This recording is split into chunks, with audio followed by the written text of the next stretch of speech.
As I'm sitting here, I'm reminded of another cliche that my mom used to always say to me when my children were younger.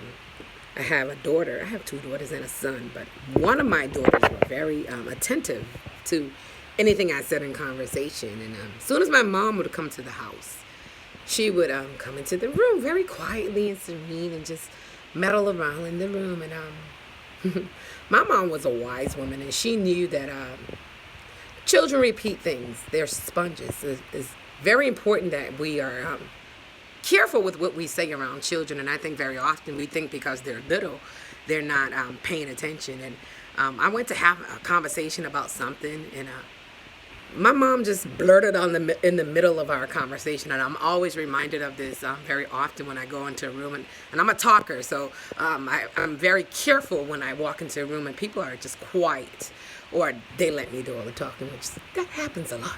But my mom said to me this one particular time, she said, "Rhonda, little pictures have big ears."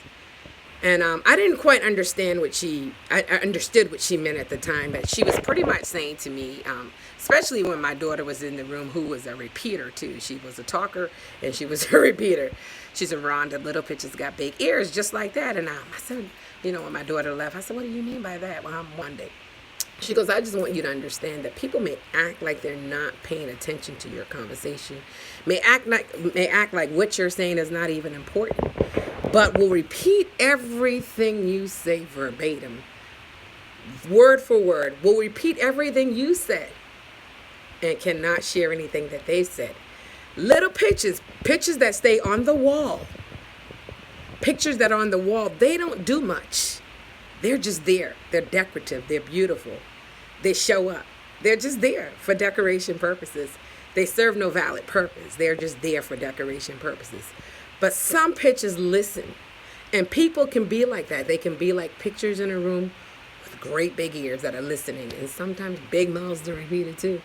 So I just remember that whenever I'm in a room with people, I'm very spiritually mindful of things that are around me. So my daughter, as soon as she saw my older daughter that night, it was so funny because the one thing she said to her was, "Mama said," because she was a repeater, "big pictures got little ears." And my other daughter said, "Well, what does that mean?" And for years, I wouldn't tell them what they meant. All I knew is that whenever me and my mom would have a conversation, or she wanted me to be mindful of people in the room, she said, "Rhonda, little pictures got big ears," and she'd walk off. And my kids always wanted to know, what that mean?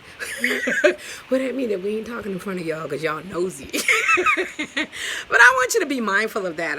Be careful of who you say anything in front of, and be just alert to the things we say in conversation. You can be very innocent in your conversation. People could have bad intent. And we can't assume that everybody's great just because you're great. You just have to assume that big pitches got big ears and probably big mouths too. So be careful. And if you can't repeat it back to that person, whatever it is you say, perhaps you shouldn't be saying. And one thing I like to tell my daughters and my son, the same way you speak about somebody when they're not around and other people are listening, that's the same way they think that you talk about them. So be careful what you say and how we speak about other people. I'm not saying you can't laugh and trip about people, but any malicious conversation you have or negative, you got to be ready to repeat that and hold your ground in what you're saying. What you speak should be positive. And if you can't back your positive actions up with positive words, perhaps you shouldn't be saying anything. But little pitches, got big ears. Have a good one, everybody.